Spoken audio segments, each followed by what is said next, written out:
Investir régulièrement de petites sommes, ça pourra te rendre millionnaire. Si tu investis 200 euros par mois sur un ETF du S&P 500 avec une croissance en moyenne de 9%, ben dans 40 ans, tu seras millionnaire.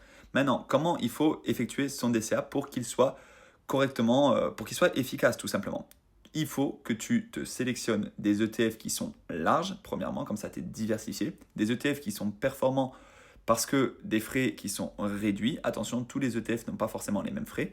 Et ensuite, un ETF qui soit éligible à l'enveloppe dans laquelle tu investis. Si tu investis dans le PEA, il va falloir des ETF éligibles au PEA. Donc, par exemple, pour un ETF du MSCI World ou du S&P 500, ce sera des ETF synthétiques.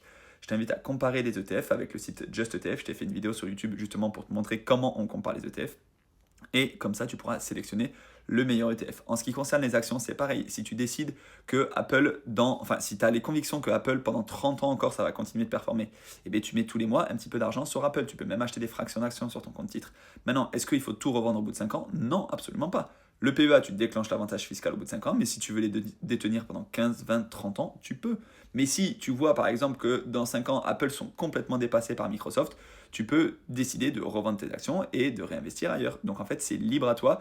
La technique, c'est juste d'investir régulièrement dans tes convictions et de viser le long terme. Et si tu n'as pas trop de convictions, tu investis sur des ETF ultra larges, type le S&P 500 ou le MSCI World.